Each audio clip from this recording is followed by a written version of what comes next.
Hey everyone, just had the birth of my first son on 9/15. And so for this week only, I'm doing two my Monday and Friday episodes. I'm doing two previous podcast appearances, one from the Strong Jon podcast. This was back in March of 2022.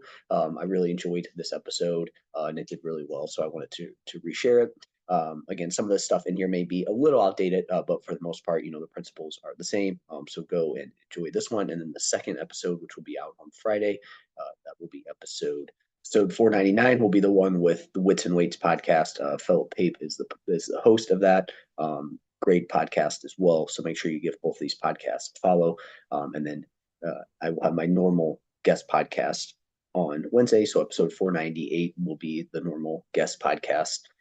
So go and enjoy that. And then next week I will be back on to a normal routine. So again, appreciate everybody and go and enjoy these two episodes. All right, everyone, welcome back to the podcast. Today we have another amazing guest. This one is a little bit extra special because we can just chit chat about hockey all the time. Although I don't really want to talk hockey much this year. Those that know me know, and we're not going to go there. So this is Jeff Hoehn. Pleasure to have you on the podcast, man. Thank you so much for taking the time. Yeah, man. Thanks for having me on. Yeah, I think we got our hockey talk out of the way off air. Kind of a sore subject for you this year, but there's always next year, right? It's not great. It's not looking good for the next 5. And I'm okay with that because when my kids are older, and then maybe the team will be good and I can rub it in people's faces again. But I had my chance last year and that was it for me.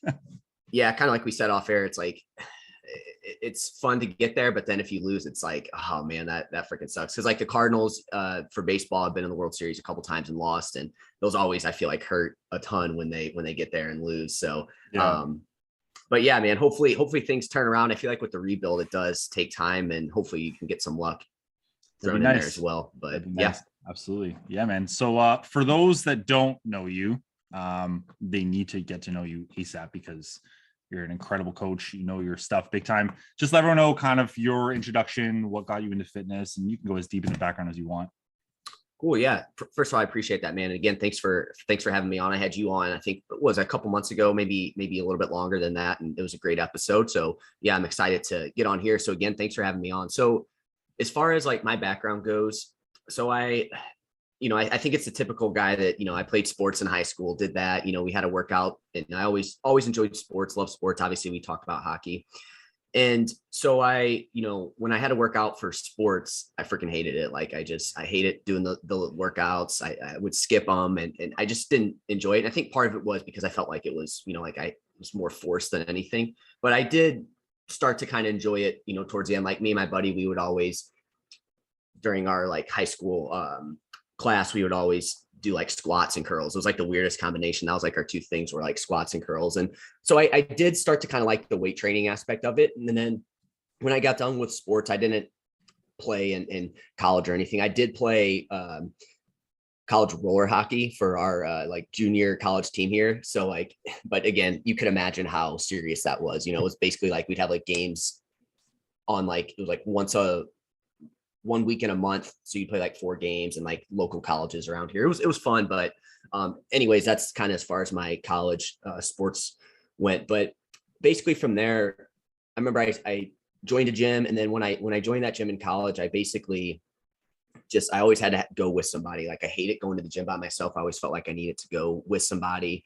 But I really enjoyed it. I'm a short guy. So like for me, I was short, skinny. So like I didn't have much going for me. So, I thought for me, it's like, well, one thing I can't control obviously is getting stronger and building some muscle. So I did that. And then all of a sudden, as you know, when you try to go with like other people, it just gets super hard to get your schedules lined up, things like that. And so, eventually I had to kind of rip the Band-Aid off and start kind of going by myself. And I did that. And really since then, I haven't ever looked back.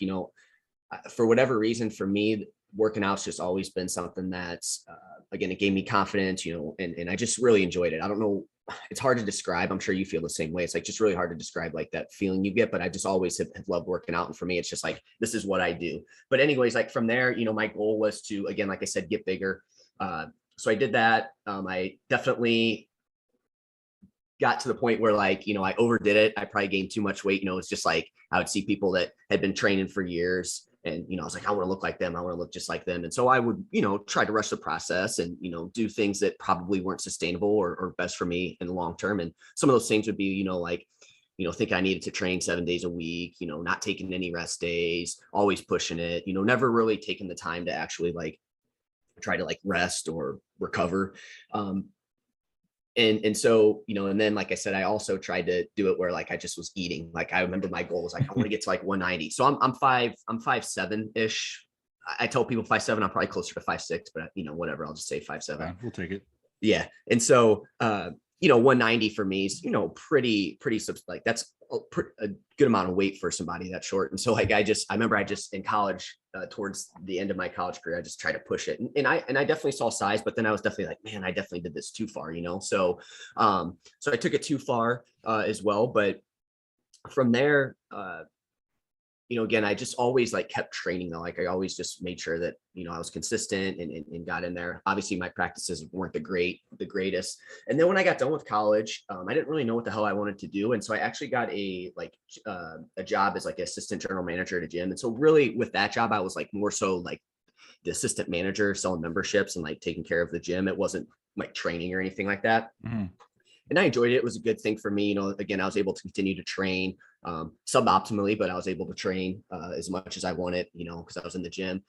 And then one day I just kind of like, I got promoted to GM. I went to a different one. And then finally I just got to the point where I was like, man, I'm just selling memberships. Like I'd sign people up and then I'd hook them up with the trainer. Like they had like a training company that was within the gym. And I was just like, man, this like isn't, I'd sign these people up and then I would like never see most of them again, Yeah. And so it was like I was helping them out, but I really wasn't. And again, I always loved fitness, but I was like, man, I can't make a career out of that. So all of a sudden, I took this job where I was, GM salaried, making not a lot of money, but like decent money for somebody who was like 23, and I was like, man, I just want to do more. And so I made the leap of, I made the switch to being a GM to a trainer. And the way the training company worked was you basically were independent contractors. So like you only got paid for your session. So I made that switch. And then luckily, like in that time, I just started to kind of learn more about like fitness and nutrition side of things. And I just really fell in love with like learning about those things and kind of the more like nerdy, sciencey type things. I don't like do research or anything, but I just really enjoyed like that side of it, learning the ins and outs. But anyways, I trained for a little bit, and on the side, like I started my online business. And so, I did that. And then now it's, this was probably back in like 2017-ish when I did this. And so, since then, luckily I started that online thing on the side, grew my in-person business. And then slowly over time, it went from like, it was like 90% in person to slowly it was like 75-25 and 50-50. And now it's, fully online now. And so I'm where I want to be on that, in terms of that. So that's kind of my roundabout way there in terms of how I got into the fitness industry. And then obviously we did OTA2 together with, John Goodman's course. That was super helpful. And it was actually during a really like good time too, because of the pandemic and everything like that. And that was super helpful. But in the process too, again, I just love the sciencey stuff behind it. I just graduated with my master's in human performance and nutrition. So like, it was more like sports nutrition based, things like body composition type stuff, things that are going to really help my clients. I learned about that. And then as far as like other things I've done in the fitness industry, I did 2 bodybuilding shows. So I always like to tell people that because I think it's important to let them know, like, basically with that, you have to cut, you have to gain weight, you have to maintain weight. So I've kind of done it all. And I like to explain that to people, but like for now, my main goals in terms of like training nutrition is I just want to obviously keep lifting long-term, keep growing my business, keep learning more. As there's always more that you can learn. And then, just keep trying to build as much muscle as I can. And, I'm not trying to look like obviously super jacked bodybuilder, but I do want to try to build as much muscle as I can and, just have that good physique. And then as I get older, continue to maintain that and just stay strong and healthy and look good. Cause I think, you're a parent, you understand this. Like, I think it's cooler to be like, it's cool to be in shape when you're single and whatnot. But, once you have kids, I feel like that's even cooler. And as you get older, I think it's even cooler to be able to do that. And that's ultimately what I want to do. So like for me, not only look my best now, but also long-term too. Love it. Thanks for sharing that, man. That was a great in-depth picture as to like how far you've come. I'm very curious. I'm going to take it back just a little bit. Yeah. As to your suboptimal training, because I think we've all done that. Whereas like I hated training chest because I sucked at it. So it was like leg day every other day, which I guess is a terrible thing. Yeah.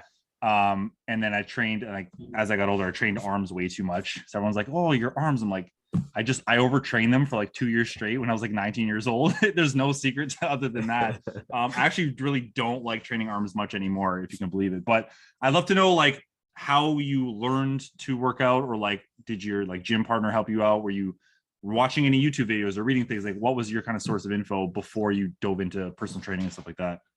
Yeah. So for me, it was, just like getting stuff off the internet for sure, especially in my, like, when let's call those my like suboptimal days.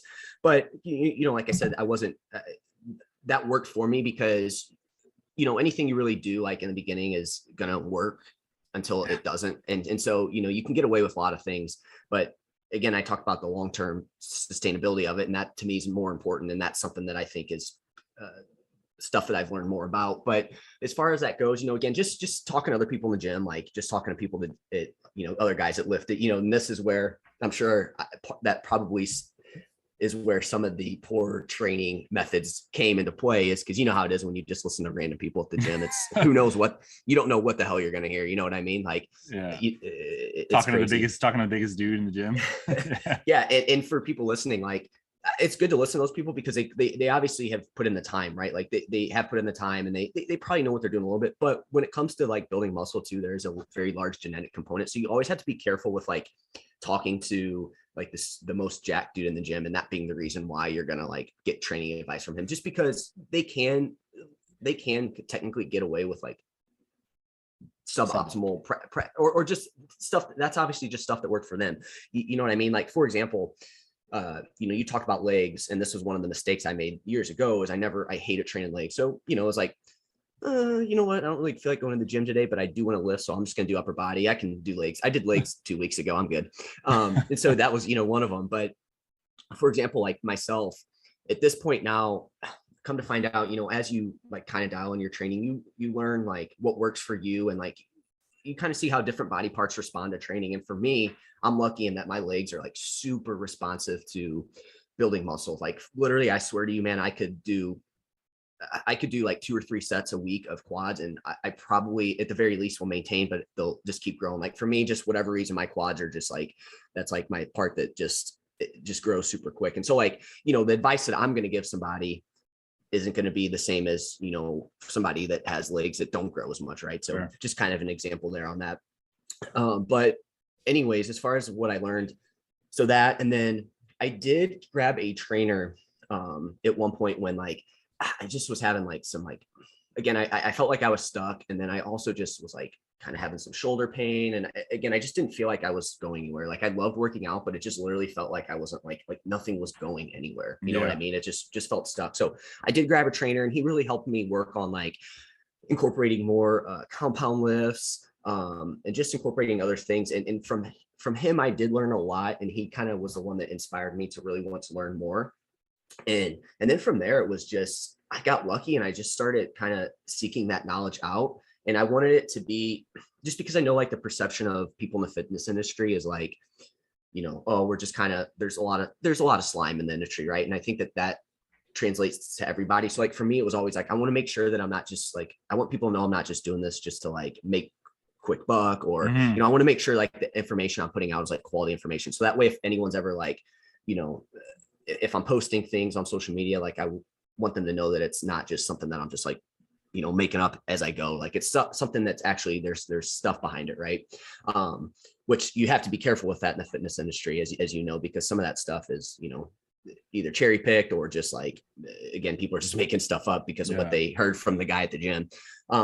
So that was it. I kind of just seeked it out like from there after grabbing a trainer. So like that was really important. And then from there, like I said, I just started reading books, like ones that kind of like were helpful for me were like Starting Strength. Like that got me into like want to learn more. Like you would see what books he recommended, stuff that he would recommend. And then from there, you go from there. Like, I don't know if you ever heard of Mind Pump, but they were really helpful for me when I first started training. And, then from there, I found this niche of people, and then just kind of spiraled down from there. But I think the big thing was I enjoyed it. I loved learning about it. And because of that, I was able to like keep moving forward and learn more. Amazing. Yeah. And I find talking with coaches through podcasts, through texting, whatever it is, some of my favorite people, someone I would say like the best coaches that I've interacted with, all went through that stage of like fucking shit up for themselves first and just learning the hard way.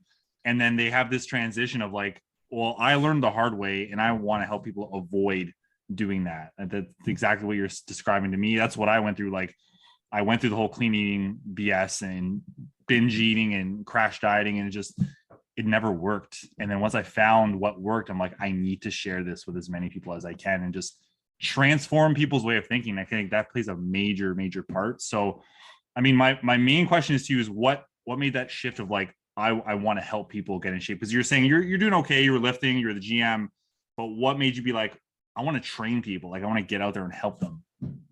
Yeah. So man, what like really was the switch there on that? So again, kind of like you said there, I think the big thing was me like going through it myself. I think was, like you said, super helpful. Like, I went through this, I was working hard. Like I want to make sure that other people don't have to like make the same mistakes as myself.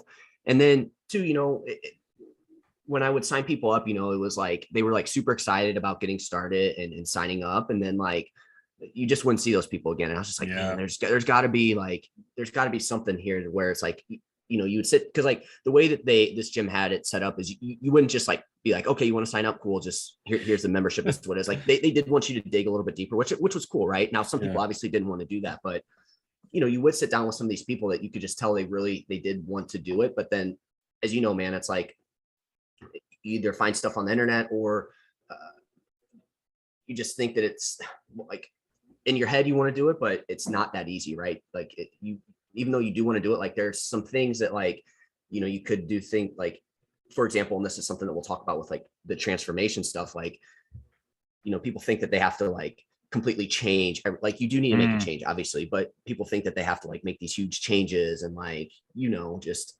stuff that isn't sustainable, nor are that they things that they actually need to do to get where they want to be. And so I think that can be intimidating, but that was really the big thing too, is seeing these people be so excited about signing up and like getting started and like talking about all these things that are going to change for them. And then you never see them again. Right. Like that was just like super disheartening to see that. Cause you would build that relationship with that person in that short amount of time. So that was probably the big thing there for me, my personal experience, wanting again to just give people good information. And so they weren't like doing stupid stuff. I don't want to say stupid stuff, but just doing suboptimal stuff. And then again, them getting so excited and then never seeing them again. Yeah. And I remember when I worked in a box gym, when I was a trainer, I didn't have to sell to clients and have to find my own, they'd find them for me. But like it would happen where the person selling the personal training packages would build a relationship with that person and then pawn them off to me.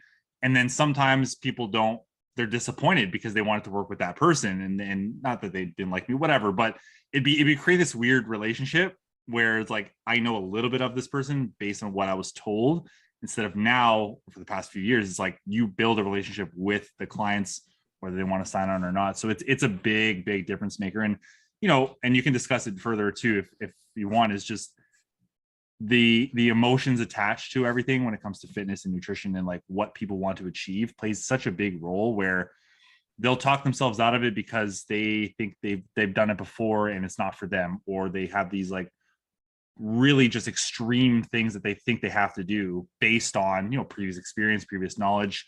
And it's true. It's like, it's not that they're doing things, like you said, stupid shit. It's not that they're doing it on purpose. It's just, they don't know any better. Right. It's like, that was us back in the days. I didn't know any better. I learned from what I learned from. It turns out most of that stuff wasn't very good, but you learn. So, the fact that you transition to like, I need to help these people, and just, it's almost like you want to be there from day one until they're ready to go on their own, which sounds like a coach to me for sure.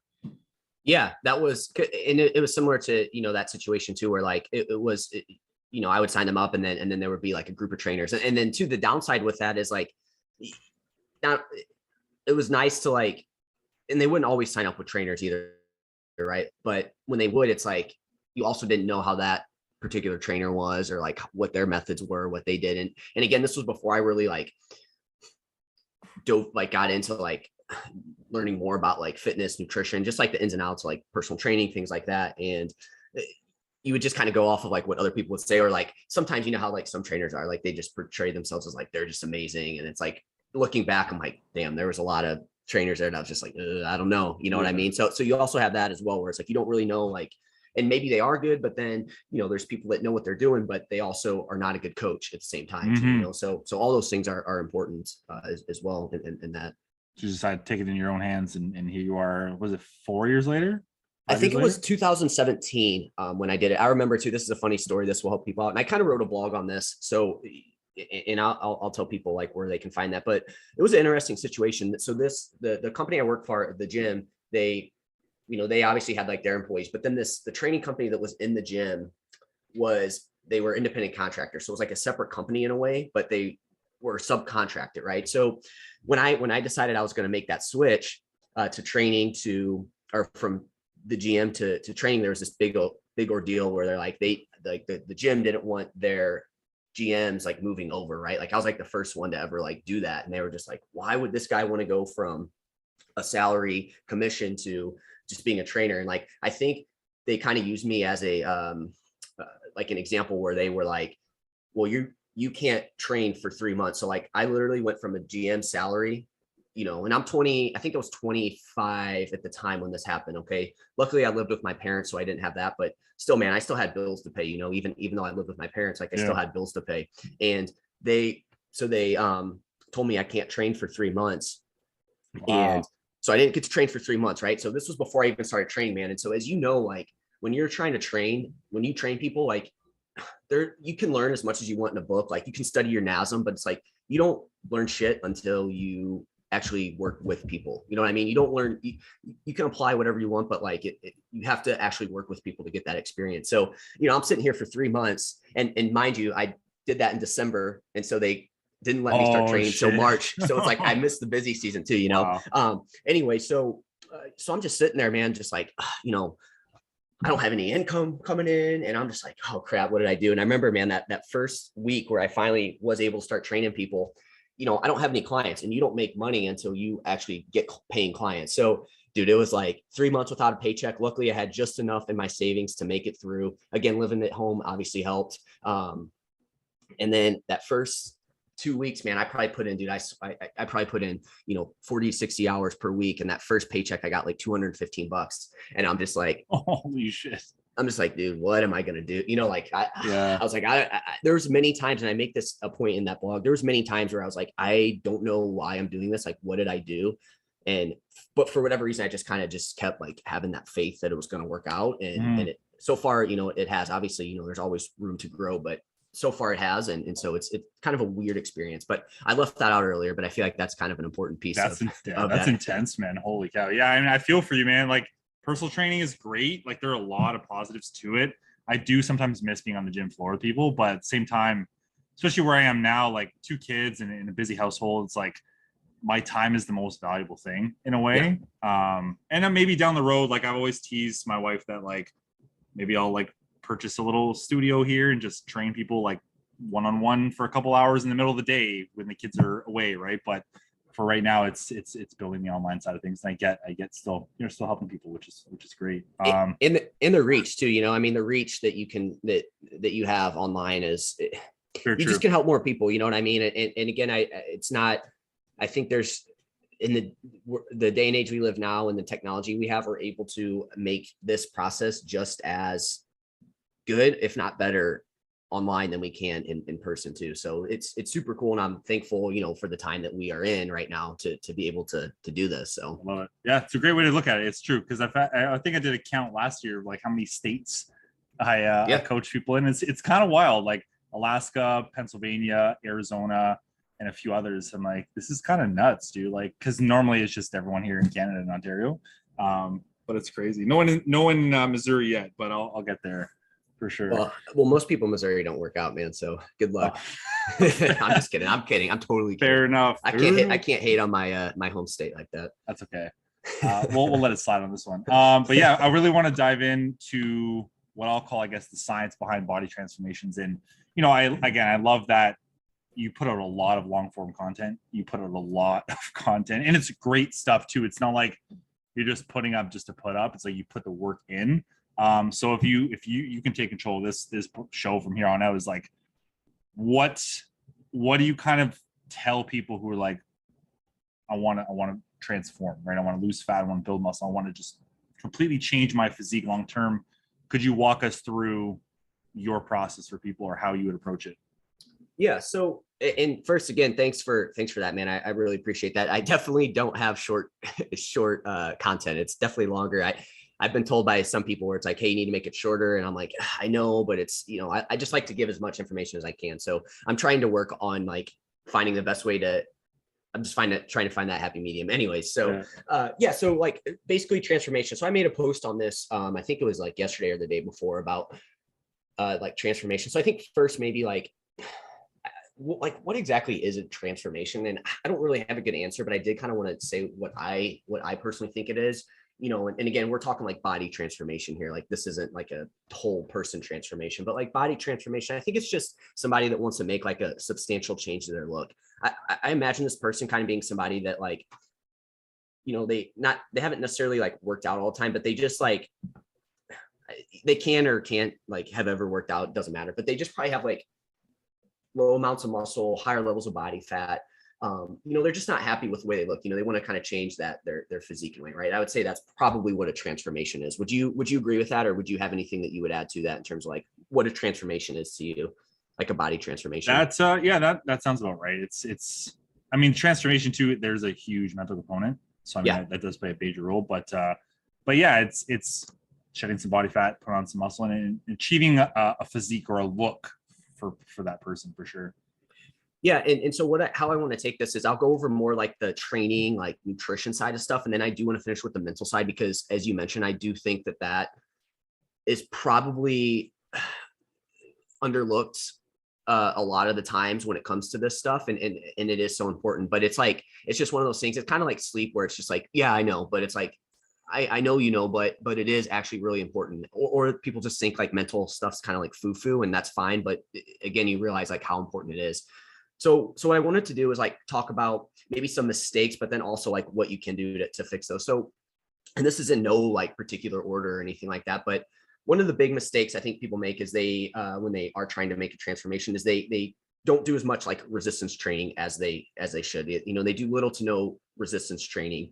And as we know, like a lot of times when people want to change the way they look, muscle is going to play a big role in that. And I think people shy away from it because they think that they're just going to turn into this super jacked bodybuilder, right? And that's not the case. You're not going to look like that. Muscle is going to be one of those things that, again, you're going to look better. You're going to have more that toned look. But even also, you're going to be stronger. You're probably going to be less injury prone from it. And also, you have better insulin sensitivity. Like your body just like does a better job of utilizing the nutrients you give it when you have more muscle. And then one thing too that, I think is important on this too, is I talk about this a lot. A lot of people, they just want to lose weight. And I think some people do really need to lose weight, but sometimes that can get you into trouble, where if you just focus on losing weight, you're going to focus on like strategies that aren't really going to fuel you, you're probably going to undereat. And then too, when you're smaller body weight, you are just going to actually burn less calories like overall. So like, this is one of those things where, again, if you're already like somewhat small, I think losing weight isn't going to be your best bet there. It's just, hey, focus on building some muscle and changing that body composition, right? Because again, you don't want to necessarily like get to super low body weights, just because, again, like I said, you are probably going to just burn less calories overall just because you're smaller, right? So that's one thing that I think people overlook with that.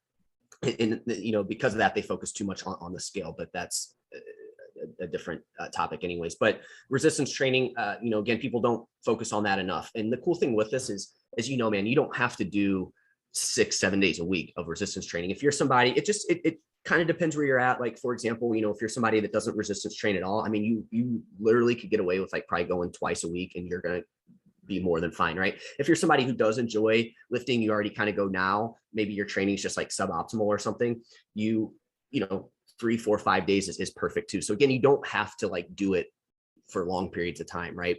And to like, on top of that, I think that, okay, so maybe some people are resistance training, but then the the way that they resistance train isn't great. And what I mean by that is like they will weight train, but then you kind of have issues where maybe they're focusing too much on certain body parts. Like we talked about, I skip legs all the time, or you said you did arms all the time, and you wouldn't train your chest because you didn't. So people, I do think, kind of have this imbalance there a little bit too.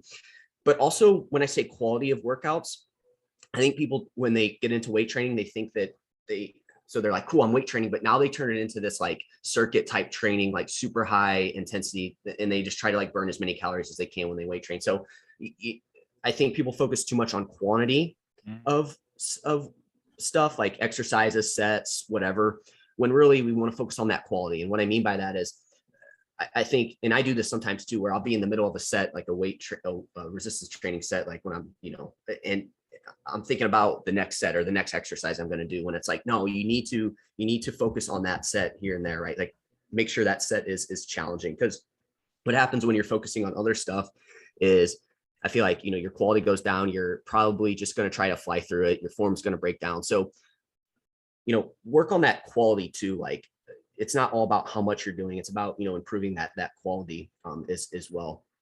Can I jump in and ask you a question on that too? Yeah. What's your take on pushing to failure in this situation? Yeah. I think this is a very nuanced topic, right? So I think first, like defining what failure would be. And to me, like failure is like, it can either be technical failure where like your form breaks down, or it's like failure, like you just literally can't do anymore, right? I think you want to probably focus more on like technical failure, but I think a lot of people don't, I don't think they necessarily know like what that is exactly. So that can be a challenge where like, if you tell people don't train to failure, then they like stay super, super far away from failure, right? So you have to be careful there. But if you are somebody that every time you lift, you're just like trying to go as much as you can, and then you just can't lift the weight anymore, it's like, okay, doing that every single time you go in probably isn't going to be the best for your gains, just because when you go that close to failure all the time, your fatigue's going to go up, injury risk is going to go up.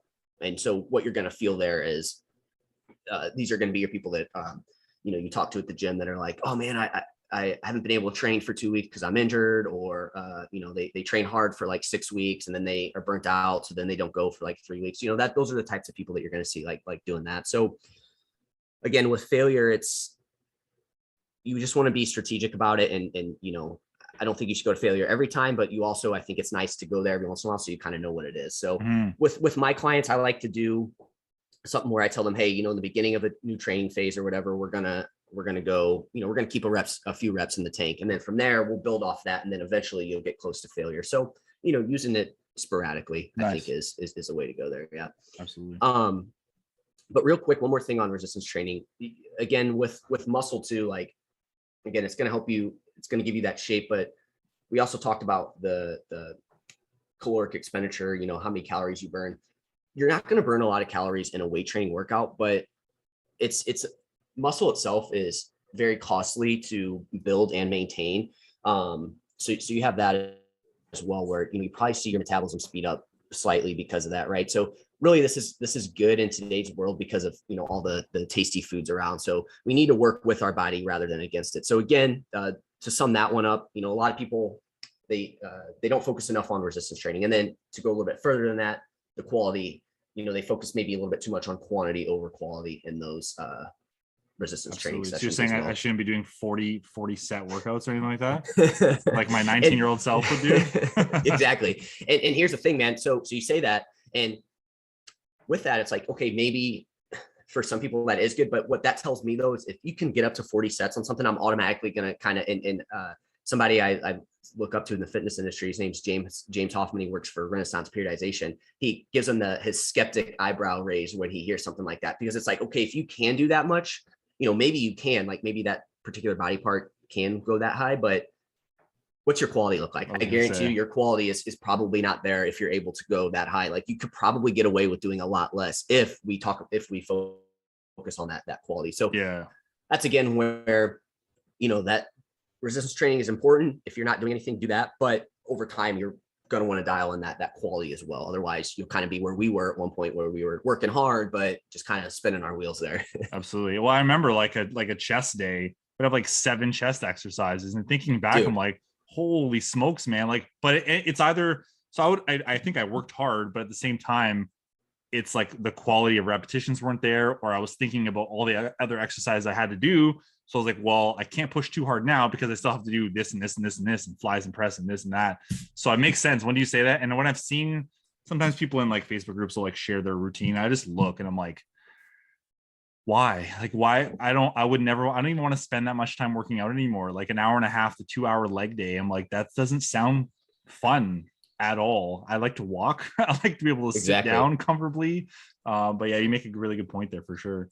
Well, and two, like that's where I think resistance training can kind of get a bad rap too, is because I mean, think about that, man. If you're doing, like you said, that many sets of something or that many exercises, something, I mean, doing that over and over again. I mean, I feel like that, like you said there with like 7 exercises for chest, it's like, well, no wonder my shoulder doesn't feel good. Yeah. It's like, I mean, it makes sense. You know what I mean? So yeah, that's a great point. And again, like I am a huge stickler on technique as well. Like I think that is super important. Now, again, with any of these things, like you're not going to get it perfect right away, right? Like it's going to take time. But again, I think if you can focus on good technique, not only are you going to get more out of each exercise, and therefore you don't have to, we obviously want to lift heavier over time, but if your technique is better, you probably don't have to do as much weight as you think you need to do.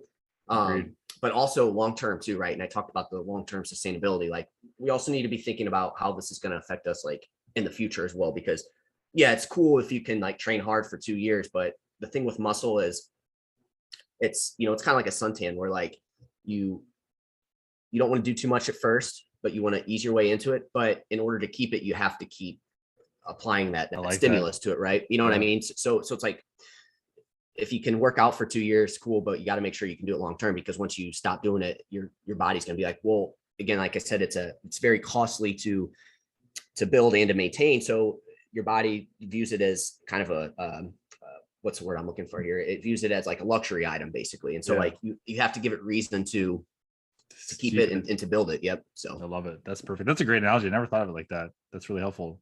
The suntan one. Yeah. Yeah, no, somebody told me that years ago. I was like, dude, that makes so much sense. Yeah. Because I literally just got back from Punta Cana a couple weeks ago, and my thighs never get any sun, and I left them without sunscreen for an entire day, and they're still burnt. So that's kind of the equivalent of doing no resistance training and then doing 40 sets of whatever. Cool. So the next one is a big mistake people make, I think too, and again, we'll talk about what's better, is this kind of goes back to the last one, but they focus too much on like high intensity workouts / like burning calories. And to top that off, they think that doing more of that is better. And what happens there is, and because of that, they don't focus on like overall activity levels, right? Like I know you've talked about steps, like I talk about steps, like it's a less sexy topic. So I think people again kind of just brush over it, like steps. That's stupid, right? Like if I'm going to work out, this has got to be craziest workout, and it's like, so what happens when people do this, when they're trying to make a transformation is, obviously nutrition plays a role in this. If you're doing these super high intense workouts all the time, and you're combining this with like not bringing in a lot of food, you're going to elicit you're not going to get the results that you think you should. Like in your mind, you think that that's better, but again, your body needs like carbohydrates and energy to perform these high intensity workouts. So, that's the first issue with it. But from there, it's like people try to focus too much on how many calories they burn in a training session, and that's great. But what matters the most is how much you burn throughout the day, and like how much your overall activity levels are. So what happens is people will try to burn as many calories as they can in like 30 minutes, right? And maybe they do burn more calories than somebody else in that 30 minutes. But usually in order to do that, the training has to be pretty intense. So with that, there comes a lot of fatigue as well, right? So you're fatigued. So what happens, later in the day, you don't move as much. So then because of that, your overall activity levels drop, right? So then essentially you could theoretically be burning less calories overall throughout the day because you're not moving as much. And then too, like I said, the fatigue part of it, you get super tired, you don't want to move, you don't want to do anything. And then the other thing on that was, what was that? So burning calories, the fatigue. God, there was one other thing there that I wanted to bring up. You could potentially see some increase in hunger as well from that, because the training is intense. Man, there was one other thing that I wanted to bring up here on this that's slipping my mind right now. Lack of recovery. Recovery, yeah, that's one. Shoot, it will come back to me. But so what I like to do here is, instead of focusing on that, like focus on just overall activity levels. Like make sure that you are staying active. Like don't do a workout that then later is going to cause you to move less overall, because again, like I said, that's going to be more important than what you do in a 30-minute session or whatever. Now, I will say here with this, I do think it's good to do these things probably a couple times a week, right? Like these higher intensity workouts that really get your heart rate up, things like that, because I just think that it's great to get your heart rate up like that. But don't just like keep doing more and more and think that that's what's going to be the answer there with that more high intensity workouts. Again, these are going to be things that I think of when I hear this are like kind of like not all group classes. Like I think some group classes are great, but these are ones where I just feel like their main goal is to just try to get your heart rate up, just try to get you sweating.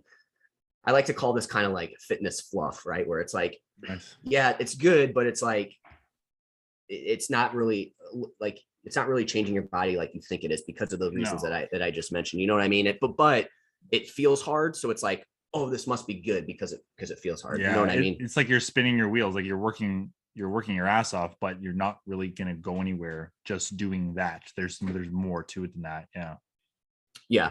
So, right. And so again, this is where you could, even if the group class is like, they do some weight training, like that's probably not the best way to build muscle. Kind of like we talked about, we need that quality to be there. We need to make sure that we are, training somewhat hard. And so again, I think that these group classes kind of just give that off of like, oh, they maybe, it's just a little too high intensity. It's just focused on calorie burn, things like that. I've seen plenty of times where like clients are like, oh, I do this workout, I do this intense work. I'm like, whoa, we need to drop that down, look at your overall activity levels. Cause like on those days, they do end up going down. This was the other one that just finally came to me. Also with these, and I like to think of this too, like, when you first got into personal training, like it was like, hey, you want to try to give these people the most intense workout ever, right? And again, that's great, but they also, it gives them an excuse to not do anything else, I feel like. So like, for example, if you buy a trainer, you get them for 2 sessions a week, you're like, these workouts are what's going to get me in great shape. And it's like, they'll help, right? But then you work so hard in those workouts, that trainer kills you in that session. And now it's like the rest of the day, again, you don't move. So you're just like, well, it's okay because I got that workout in, right? But it's like, again, you're not doing the thing that you actually think you need to do there on that. So again, from a mental standpoint, you kind of can talk yourself out of like doing other things because of the fact that, oh, well, I got that good workout in. Or it's like a double-edged sword. Yeah. Or even if you do track like how many calories you burn, which again, if you do, that's fine, but just realize that like those probably aren't super accurate for one. And then two, definitely don't want to eat your calories back as well on those things. That's a big mistake people make there. Big no. So the next one that I see in terms of like kind of a mistake people make when they are trying to make a body transformation is, and this is more nutrition side of things, but going low protein. Protein, I feel like, and I know you've made a post on it. I made a post on it about how like it kind of became this thing that like only gym bros did, right? It's like, oh, if you want to be a bodybuilder, it's protein. And it's like that is kind of like, I feel like still the perception of it, right? It's like, oh, you just want to get that protein because you're a gym bro or what? It just has this like weird perception to it. I don't know why, but come to find out, man, protein is super helpful in a body transformation. A lot of times when people run like a fat loss phase or they try to change their body composition, the way they look, they don't get enough protein. And I think part of it comes from the fact that they're not eating a lot, but just knowledge too on it, right? Again, they don't want to get super jacked. And again, being super jacked is associated with like protein. So then they avoid protein, but it's like protein's great because obviously we need it to build and maintain muscle. Okay. And again, we want that if we want to change the way we look, like I talked about earlier, if we want to build muscle. And by having more muscle, again, you're going to increase that energy expenditure. Also, protein is very satiating. Like it keeps you feeling full. Like I'm sure you feel the same way, but I have a ton of clients that once we start working on protein, they're like, man, I just like, I'm not hungry throughout the day. Like I'm having trouble like hitting my calorie goal. And it's like, I mean, that's great. Like this is not bad. Like this is good. So there's that, right? It can keep you full on a diet. And I think a lot of people they make that mistake when they're fat loss dieting. And then the third thing that I love about protein too is just like, building more muscle can make a small increase in your overall energy expenditure.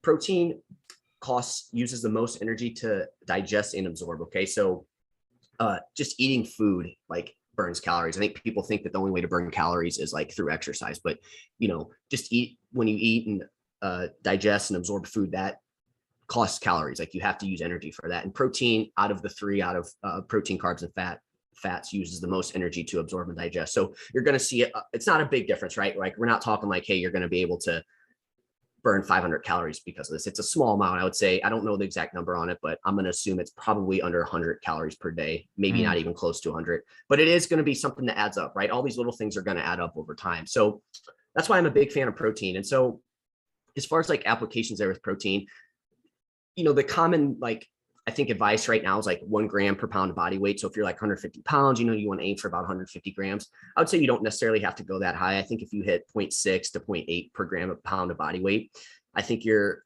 getting more than enough in per day for that. And really what I tell clients here is, best thing you can do, I think, is, see how many whenever you have a meal, just make sure there's a lean source of protein in it. We're talking chicken, steak, ground beef, lean ground turkey, deli meat like turkey, chicken, beef jerky, Greek yogurt, protein powder, things like that, right? Those are all going to be your typical protein sources. So yeah, I would say that's like the third thing there that you're going to need, and something that people just overlook when it comes to a body transformation is protein. 100%. And it's been probably my most used word over the last year or two, other than like saying no to my 5-year-old. But it's true. Like protein becomes this thing where I think we're not conditioned to eat a lot of it growing up. It's not the main source of a lot of things, or it's not the convenient food, right? It's not the fun stuff. I've never really found myself craving a chicken breast. Yeah. Right? We don't have that kind of association. So to tell people to eat more protein, and I always talk to my clients, because 9 out of 10 people coming in don't eat enough protein. So I'm like, okay, well, here's where the target's going to be, but we have to work to get you there. It's not like you're going to just get there right away. But what do you find helps most in terms of helping clients get to that protein target when they really maybe they struggle with averaging 40 to 50 grams a day? Yeah.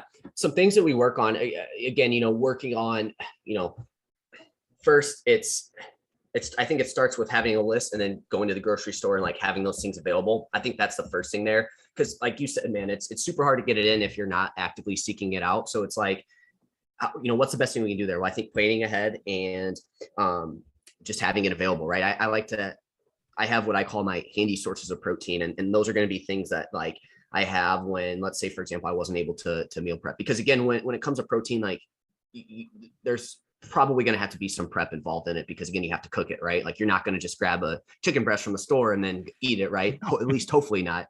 And so you do have to cook it, right? So it requires some cooking. So like, for example, if you don't have something prepped, my handy sources are, and these are things that you have in your pantry or wherever you're at, in case you look over your meal, you're like, oh crap, no protein. What do I do? Yep. Greek yogurt, right? That's going to be a good one. Again, maybe a protein bar, protein powder, beef jerky, deli meat, things like turkey, the chicken that they have at the deli, and then like tuna packets, right? Those are kind of and you can have other ones if you want to, like it doesn't have to be those, but those are the ones that I'll have on me if, for example, like I know it's a day where I don't have anything prepped, but I have those to fall back on, right? So I think that can be super helpful. And then two, like you said, don't feel like you have, like if we say 1 gram per pound of body weight, don't feel like you have to go from not doing it to then all of a sudden you have to get 1 gram per pound body weight. Obviously think about where you're at. And then from there, more is going to be for you at that point. Doing more is just going to be better than, 40 or 50 grams a day. Right. Absolutely.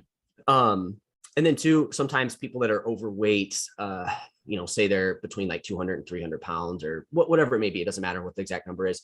They hear 1 gram per pound of body weight and they're like, wait, I got to eat 250 grams of protein per day. And it's like, you don't have to, if you are pretty overweight, you have higher levels of body fat, you could go more off of like your lean body mass if you want. So like, if you know what that is, you could just use that. But again, just realize that like your numbers will probably be a little bit lower than what it would be for somebody who's, a little bit leaner in trying to get that. Because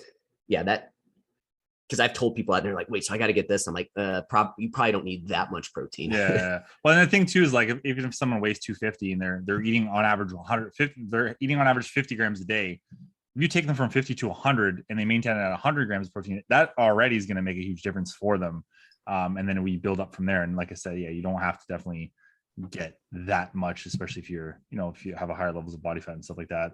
And I find too, it's funny because like you talk about, working up there slow, which it can be very disheartening for someone if they have a target and they never hit it.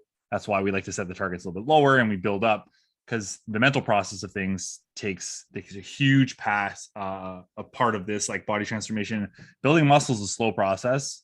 It's a frustrating process for some, and especially if someone's looking to lose fat and build muscle but change their body composition, that scale is going to be a nightmare for them.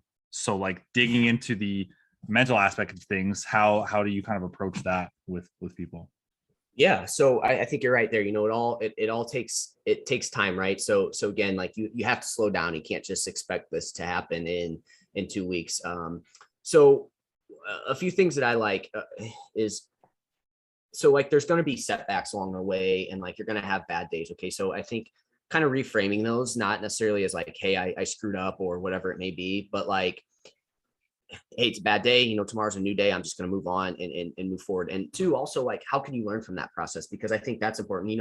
I think a big part of our job is, again, we're going to try to set goals and give them things to do. But this is where, like, when people are like, oh, I'm just going to follow this program or whatever, I'm like, that's great. And that's a good starting point. But what are you going to do if you plateau or you have a bad day or something? Like, that's where you either make progress or you kind of stay stuck in this endless cycle, right? And so I think being able to reframe like setbacks and bad days are super important in this process, and realize that like everything you're doing, like dieting's a skill, training's a skill, like this is all skill. And just realize like you can't expect to be where, like, not that we are these amazing people, but they can't expect to be where we are, right? We've put in the time, we've had our tough times. And so realizing that you're going to have these bad days, and you just have to keep moving forward. And again, like learning from them and using them as learning opportunities rather than this is bad. Like, for example, clients that go on like vacation or something, we'll set goals for them and they come back and they're like, it wasn't, it was bad or whatever it may be. And it's like, well, first tell me why, but then also let's look back. What do you feel like could have been better? And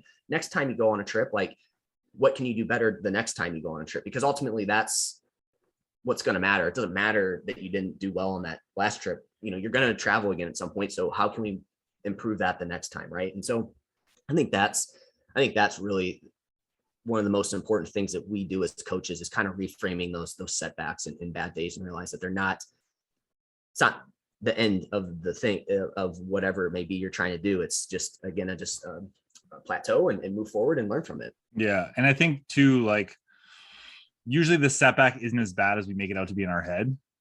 Even if someone tells me like, oh, like I ate so much last night, it was so bad, I was like, just do yourself a favor and log it. Like, just take a look at, because sometimes we build up these like mountains in our mind that it was so bad. And when you put the numbers down, sometimes it's really not that bad at all. And not just that, like that day is not going to dictate anything. It's how you react the days after that one day.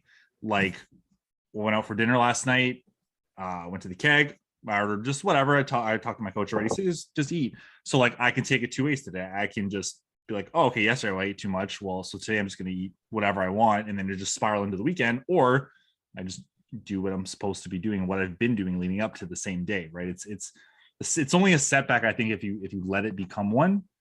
We call it a bump in the road, because it's not as smooth, but you're still going. You're still on the trip. You're not just getting off the highway because maybe you had to slow down for a little while. Well, and plus, like I said, all these things are skills too. I think that's a forgotten component of this. Like, people that are professional athletes, we look at them and we don't realize all the work that they put in to get there. We just see them where they're at, and it's like, look, they went through the same stuff. Just obviously it's different, but it's still kind of the same, right? Most things in life are skills, and you just have to learn how to develop them. And then too, you talked about like, again, like I think also realizing too, and this goes hand in hand with that, like you're not going to be perfect with things right away. I think that's the other thing too, is that, again, it's a skill, so it takes time to develop, and that goes hand in hand. But just thinking you're going to be perfect with it right away, I think is a huge mistake that people make. And again, you're not going to be perfect with it right away. So give yourself that space to be able to mess up and learn these things, because again, you're not going to be perfect with it. I love it. That's huge, man.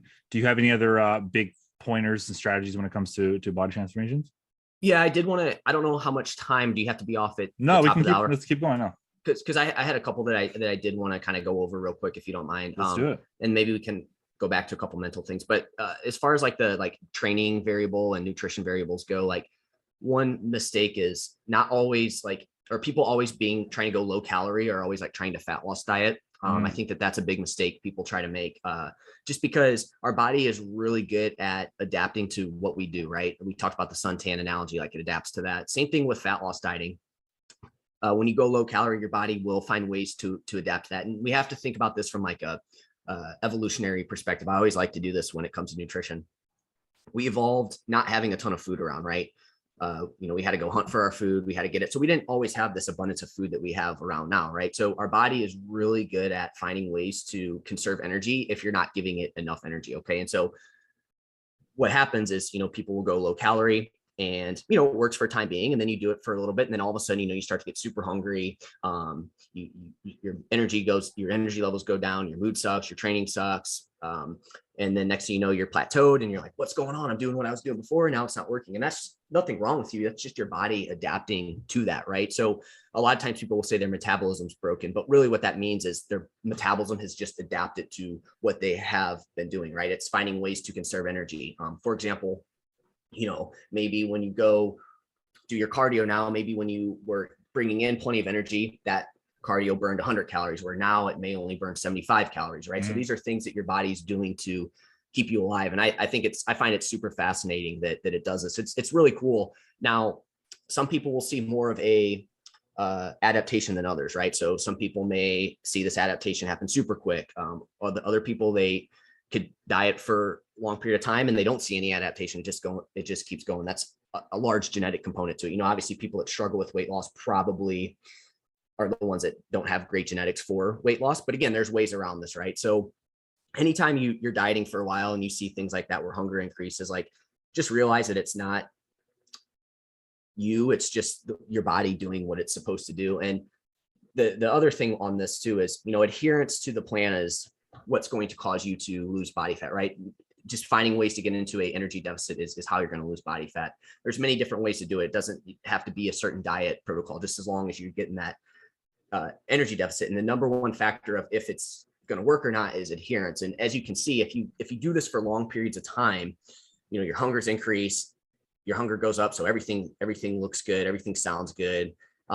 Energy goes down. You're not moving as much if you're not paying attention to it. You can see where adherence becomes a challenge, like long-term with this, right? So this is again where people, they diet long-term, they keep doing this, they don't know what's going on. And then that's where people all of a sudden just say, screw it. And then that's where they gain all that weight back, right? Your body really likes to be where it's comfortable at. So at that point, it hasn't adapted to that yet. So it's like, if you just go back to what you're doing before, that's why you see all that weight come back on super quick. Your body's just trying to be like, whoa. We went a long period of time without getting energy. There must not be a lot of food around. So this guy's feeding us now, or girl, they're feeding us now. Let's hold on to all this energy that we can and get you back to where we're comfortable. So then it goes back to that, right? And that's where people get themselves in trouble. So to combat this, I like to do what I like to call, like, you can call it nutrition periodization, seasons of nutrition, whatever it may be, but we work in like phases of fat loss. Okay. And it can be, I would say a good time frame is probably anywhere from 8 to 16 weeks. And I like to have a large range because, again, if you're coming from higher weight, you can probably be in a fat loss phase longer than somebody that doesn't have as much weight to lose. Maybe you have really good diet skill. That's going to affect how long you're going to be dieting for, right? And so doing that, and then like, say, for example, you run a fat loss phase, 8 to 16 weeks, lose the weight you want. And from there, instead of just going back to what you're doing before, we call this next part like you can either call it a reverse diet, a maintenance diet, whatever it may be. And then from there, we spend time slowly increasing calories and the food you're eating, and just kind of focusing on like overall recovery and how you're feeling, improving training performance. And from there, we just work on kind of maintaining that new weight loss, right? And making sure that the weight doesn't spike up super quick, right? That's a big mistake people make, is they do a fat loss diet or a 30-day challenge, and then they go right back to what they were doing before. And like I just talked about, your body's just going to go right back to where it was. So again, there may be a little weight gain in this post-diet phase, but it's controlled, right? It's not this all of a sudden this huge spike. So that's super important. We don't have a weight loss problem. People know how to lose weight. We have a long-term weight loss problem where people can't maintain that weight loss long-term.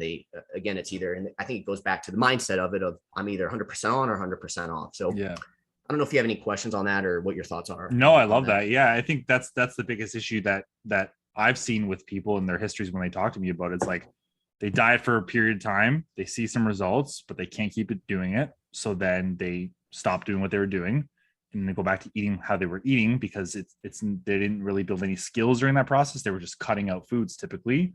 And then they just gain a bunch of weight back. They're even more frustrated, and the body, it just takes it all and holds it. And every time you do that, it gets worse and worse and worse. And it's tough. It's tough to kind of help people out of that frame of mind, because they love how they felt when they lost the weight initially, but what got them to do that it's never going to be the way that they keep it off. That's the biggest thing. And you said it, weight maintenance, I think, is the toughest part. Either people don't know what it looks like, they don't know how to get there, they can't wrap their heads around maintaining because they've been dieting for the past 10 years or trying to, right?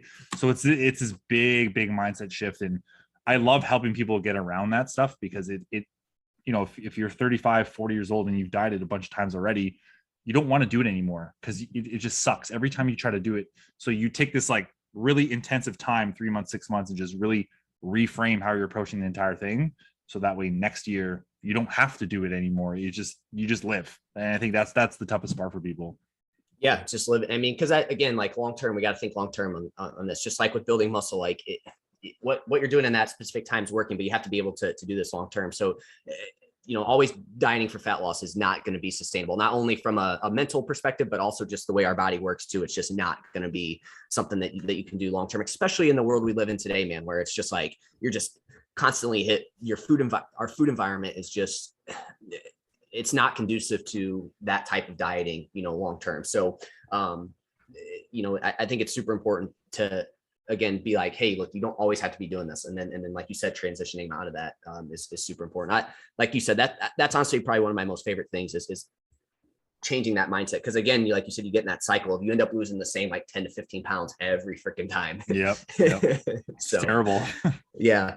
Cool. I think we sum that up pretty well. So then the last one here is going to be basically, so that's all like, like stuff in the gym, obviously, maybe some nutrition, but also people have like no focus on things outside of the gym. And what I mean by that is we kind of talk nutrition, but you can throw nutrition in that as well. But like sleep and stress too, like people don't focus on those side of things outside of the gym. They just, when they're trying to like get in shape, I think they focus too much on that 1 hour that they're working out or whatever it may be. And then the rest of the time it's like, oh, doesn't matter. I got my workout and I'm good to go, which can work for you. But if you're really trying to make that body transformation or you've been struggling to make that transformation, I think it's time that you start to focus a little bit more on things outside of the gym, whether that be sleep, your stress management, again, just making sure you're just keeping your overall activity levels high. And then again, nutrition too, right? Like that's obviously going to play a huge role in this as we've talked about.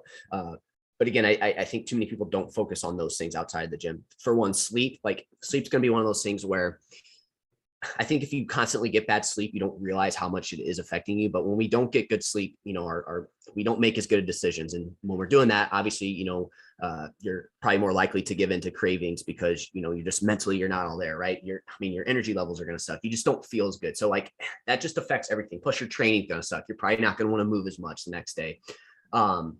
But also when we do get poor sleep, like we do also tend to crave more like processed type foods.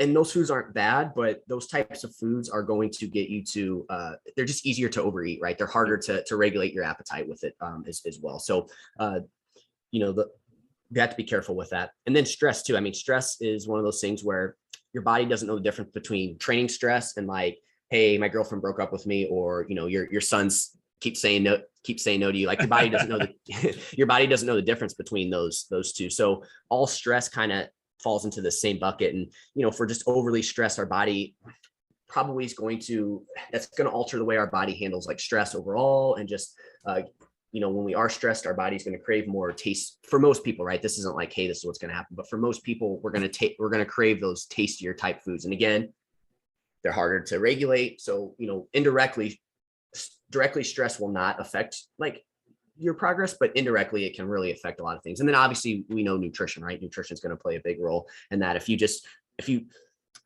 exercise is great for overall health. And I think it does a great job again of helping you regulate your appetite at moderate levels. Once you get too high, you may get hungrier, but it's not great for like actually inducing weight loss or, changing your body. Like resistance training does, but in terms of like weight loss, exercise isn't going to have this like huge effect, but don't take that as don't exercise. Like obviously exercise for all the health benefits and everything, but just realize that you can't like outrun or out cardio a poor diet or really any lifestyle factors outside of the gym. And correct me if I'm wrong, but like when it comes to stress, and this is where I'm glad you brought up like circuit classes and stuff like that. It's like if a busy mom of two is already stressed because kids are stressful, work, everything that's been going on over the last 2 years adds up. The last thing I want them to do is go to a high intensity class to stress themselves out even more. Even if it's good stress, it's still not going to be conducive with everything else. I'd much rather them go for a 30-minute low intensity walk and just relax a little bit, right? I mean, also with the mental health side of things, that helps. But would you say that's something too, when it comes to the stress factors, you don't want to add more exercise because even if it's good stress, it's still adding on to the stress or in the stress bucket, as you put it. Yeah. It's just going to add stress, and our body can only adapt to what it can recover from. So if you're under recovering, your body's not going to adapt the way that you want it to. And two, on this is one of those things where, also like that type of person is already stressed. They're training a ton like that, like that kind of that avatar you were talking about. Then on top of it, they are going super low calorie, not getting enough nutrition in. They're trying to do these workouts that are going to require, like I said, fuel for those, and they're not getting it. And then two, man, sorry, I lost my train of thought there. So the food, but then also like just adding more in. I lost my train of thought again. Sorry. Right. So sometimes my brain works so fast I can't like keep up with. I try to get my words to go faster, and I can't. The dieting is a stress, and then life is a stress, and then the exercise component's a stress, and then there really is no recovery from it. I think is kind of where you're headed. Yeah, basically. I mean, no, it's just kind of this endless cycle where like your the way that you reduce stress is a stressor on top of all the other stressors that you do have. So it just becomes this endless cycle there. So again, that's one of those things where like more is not necessarily always better. And like in that situation, you probably don't want to necessarily have somebody just like go in and do one of those intense workouts. But that's the thing. And two, like, as I talked about, to kind of wrap this around, I think this is probably where I was going with that. Like, again, you have somebody that's eating low calorie, they're already stressed. And then on top of it, they're doing all these workouts. Like your body is probably not gonna put as much resources towards like fat loss or building muscle, because its priority is obviously like lowering all that stress that it has to, right? So it's going to place that on a lower priority. That's going to fall on the priority list as well. So super important to manage stress. And I don't know how you do it. It's a hard thing. I think that, again, obviously managing training load can help, making sure they're not like overdoing it in terms of like training and stuff like that, but also just, maybe taking some time to just not do anything and relax, and not like either be like on your phone or like trying to do work or something. Just take 5 to 10 minutes to just not really do anything. And I always tell clients this when they're extra stressed, and this is, again, easier said than done, so let me say that, but try not to let like stupid little things bother you, because again, like that's going to just add to that stress bucket, and it doesn't matter if it's training or not. So you just have to kind of I think at that point you have to decide, like, is this worth me getting upset about and adding more stress to something? Like, for example, like traffic. Like, I think that's a classic one that people just add needless kind of stress to their life with that. So if you're already like super stressed with a ton of stuff, just try to like think about it and be like, you know what, do I really need to get upset about something stupid like this? Don't sweat the small stuff. Yeah, absolutely. Yeah, man. Cool. I think that pretty much sums it up, at least from like the training and kind of mindset. I would say other than that too, just more mindset, just, think about everything in terms of trade-offs, right? I always tell clients this, like, it's not like if you have a party and like, do you want to enjoy it and not focus on your diet at that time? Or do you want to just do whatever you want? Like, that's fine. Like, that's up to you. Just realize, like, here's the trade-offs of it. And ultimately, like, quality of life is super important in this. And if your quality of life is suffering because you're trying to make a transformation, I don't think that is a successful transformation. Or is it going to be something that lasts long-term for you, right? Because again, you have to enjoy what you're doing as well. So just realize that everything is a trade-off. And it's not a good or a bad thing, but you just have to decide if you're willing to make that trade-off or not. And ultimately that's up to you if you want to do it or not. It's not like, hey, you have to do this, you must do this. Again, here's the trade-offs. This is what could happen, or if you do it this way. And again, you get that choice there on that. I love it. That's a great way to wrap it up. That sums it up perfectly, because it's true that life is a bunch of trade-offs. And, you know, as coaches, we can help guide you. At the end of the day, you give yourself permission to do it or not do it, whatever the situation is. Jeff, man, this is an awesome episode. The one thing we're missing now is just, and you've already given a ton of golden nuggets, but one golden nugget for the audience, it could be literally anything that you want it to be.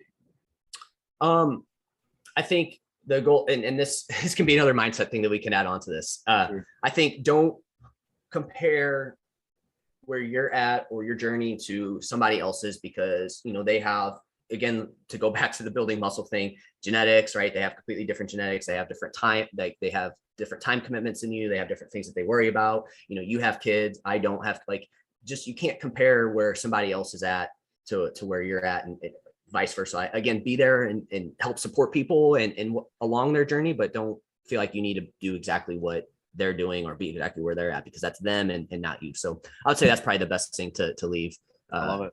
On today. Super helpful, man. I love it. Thank you so much for taking the time, man. This is the shameless plug portion of the show where you can let people know where to find you, and I'll put everything in the show notes anyway too. Yeah. So I'm most active on Instagram, like on social media. So Jeff H91_. Don't ask me how I came about that. It was probably before I even worried about my business. My podcast, the Mind Muscle Connection podcast, I like to dive into like kind of the sciencey type stuff, but not always, right? So, but I will say it's probably a little bit more like sciencey behind like the training and nutrition and stuff like that. And then my website, jhhealth.net, and that's where I write like my blogs and stuff like that. So I'd say those are the three best places to find me. Man. I love it. I'll leave those in the show notes. Thanks again, Jeff, for taking the time, man. I really appreciate it. Thanks for having me on, man. Good time. All right, buddy. We'll talk to you later.